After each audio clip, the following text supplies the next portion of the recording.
늦은 오후의 빛이 창틀을 타고 방 안으로 조금씩 기울어 들어올 때가 있어요.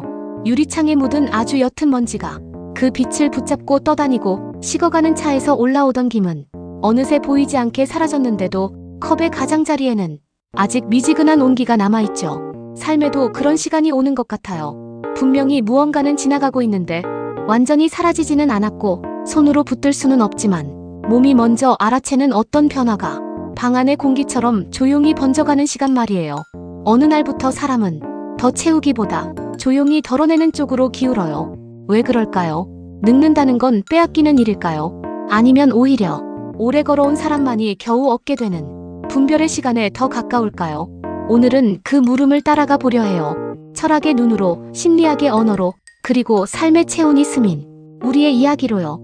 젊은 시절의 삶은 대체로 더하기의 문법으로 움직여요. 더 많은 기회, 더 많은 사람, 더 단단한 자리, 더 높은 평가, 더 넓은 집과 더 분주한 일정. 그 손끝에는 늘 약간의 긴장과 기대가 같이 있었죠. 지금보다 나아질 수 있다는 감각이 사람을 새벽에도 깨우고 실패한 다음 날에도 다시 일으켜 세웠으니까요. 그런데 어느 날부터는 그 문법이 조금씩 달라져요. 전에는 가득 찬 일정표가 성실함처럼 느껴졌는데 이제는 빈칸 하나가 오히려 사람을 살리는 숨구멍처럼 보이고, 전에는 모임이 많을수록 인생이 넓어지는 것 같았는데 이제는 조용히 끝까지 남는 사람 하나가 더 크고 따뜻하게 느껴지죠. 왜 그럴까요? 심리학자 로라 카스텐스는 사회정서 선택이론에서 이렇게 설명해요. 미래가 길게 열려있다고 느낄 때 사람은 새로운 정보와 확장을 원하지만 시간이 유한하다고 느낄수록 정서적으로 의미 있는 사람과 경험을 먼저 선택하게 된다고요. 그러니 늙음이 두렵다는 것은 젊음을 잃는다는 감정만은 아니에요. 내가 나를 설명해 오던 방식이 바뀔지 모른다는 두려움, 지금까지 중요하다고 믿어온 것들의 서열이 뒤집힐지 모른다는 불안, 그 서늘함이 함께 들어있는 거죠. 늙음은 오랫동안 상실의 언어로만 말해져 왔어요. 체력의 저하, 역할의 변화, 소득의 축소, 관계의 정리. 하지만 정말 그게 전부일까요? 정말 늙음은 빼앗기는 일에만 가까울까요? 아니면 오래 걸어온 사람만이 겨우 얻게 되는 무언가가 그 안에 있는 건 아닐까요? 역사를 조금만 길게 펼쳐보면 늙음은 전혀 다른 자리에 있었어요. 문자가 드물고 기록 수단이 부족하던 시대에 기억하는 사람이 곧 기록이었죠. 어느 계절에 강이 범람했는지, 어느 산길이 눈이 많이 오는 해에 위험했는지, 어떤 선택이 공동체를 살리고 무너뜨렸는지, 그 모든 것을 오래 산 사람의 몸이 기억하고 있었어요. 늙는다는 건 쓸모가 줄어드는 일이 아니라 쓸모의 종류가 바뀌는 일이에요. 앞으로 밀고 가는 힘에서 흔들릴 때 균형을 잡아주는 힘으로 옮겨가는 일이죠. 나침반은 늘 앞에서 빛나지는 않지만 방향을 잃지 않게 해주잖아요. 늙음도 때로는 그런 존재예요. 심리학자 에릭 에릭슨은 노년의 핵심 과제를 통합대 절망이라는 말로 설명했어요. 이게 뭐냐면요. 지금까지 살아온 시간을 돌아보며 그래도 이것이 내 삶이었다고 말할 수 있는가? 아니면 다시 시작할 수만 있다면 전부 다르게 살고 싶다는 후회에 오래 붙들리게 되는가? 이 두 가지 사이 어딘가에 모든 사람의 노년이 있다는 거예요.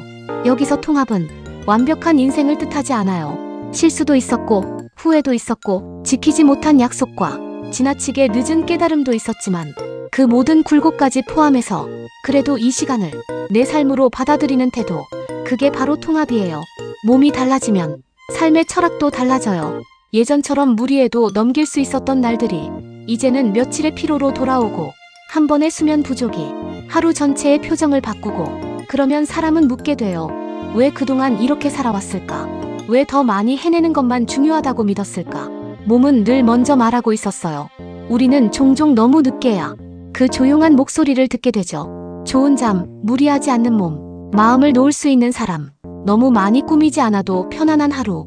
이것들은 늘 가까이에 있었는데 젊은 날의 소음 속에서는 잘 들리지 않았죠. 나이가 들수록 관계가 줄어드는 경험을 많은 분들이 하세요. 그럴 때 사람은 종종 쓸쓸해져요. 관계가 줄어드는 것이 사랑이 줄어드는 것처럼 느껴지기도 하니까요. 하지만 정말 그럴까요? 관계가 줄어드는 건 사랑이 사라지는 일이 아니에요. 사랑이 모여드는 일이에요. 흩어져 있던 마음이 이제는 정말 따뜻해야 할 자리로 서서히 돌아오는 일이죠. 사람은 사회 속에서 역할로 불려요. 어디에 다니는 사람, 어떤 일을 하는 사람, 누구의 부모, 누구의 배우자.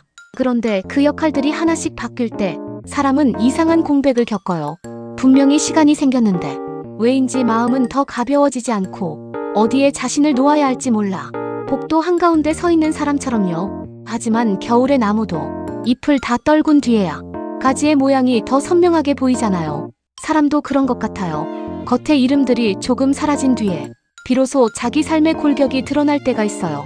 명암이 얇아진 자리에 남는 것은 공백만이 아니라 오래 감춰져 있던 자기 삶의 목소리일 때가 있어요.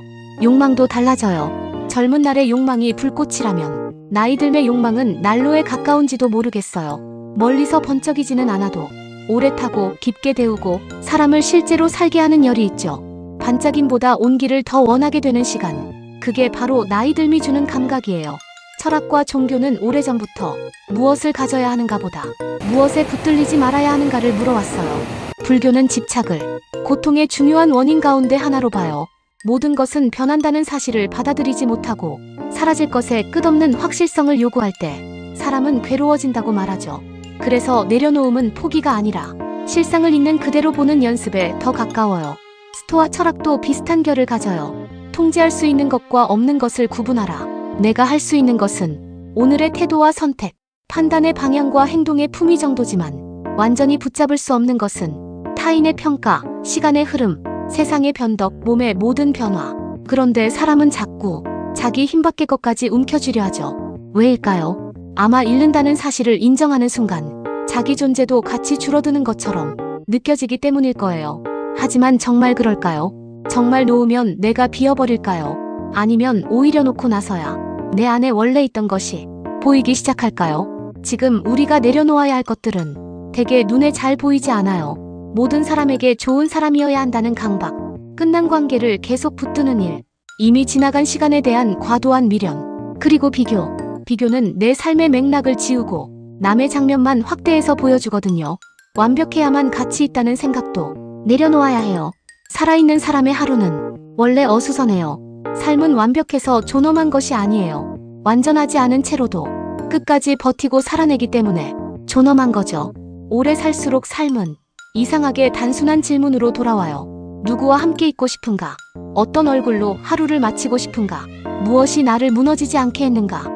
오래 남는 기억은 늘 숫자보다 장면에 가까워요. 언제 얼마를 벌었는지보다 어느 겨울 오후 창문을 타고 들어오던 햇빛의 각도, 누가 아무 말 없이 곁에 앉아 있었는지, 어떤 말 한마디가 마음에 오래 남았는지, 그런 것들을 우리는 훨씬 더 오래 품고 살죠. 늙는다는 건 결국 삶이 사람을 비워내는 것 같지만 사실은 본질적인 것만 남기게 하는 정리의 과정인지도 모르겠어요. 정리는 비워지는 일이 아니에요. 가장 중요한 것들만 제자리에 놓이는 일이에요. 한때는 많은 것들이 필요했지만 끝에 가서는 햇빛 뜨는 자리 하나, 마음을 놓을 수 있는 사람 하나, 무리하지 않는 하루의 리듬 하나, 그리고 그래도 이 삶이 내 삶이었다고 조용히 말할 수 있는 마음 하나, 그것이 사람을 오래 데워줄지도 모르죠. 늙는다는 건 끝을 향해 가는 일이 아니라 마지막까지 나다운 것을 남기는 일이에요. 이 글이 오늘 어떤 분의 오후에 조용히 닿기를 바라며, 여러분은 요즘 어떤 것을 내려놓고 싶으신가요? 댓글로 조용히 남겨주세요. 오늘 하루 그 한 줄만 가져가셔도 충분합니다.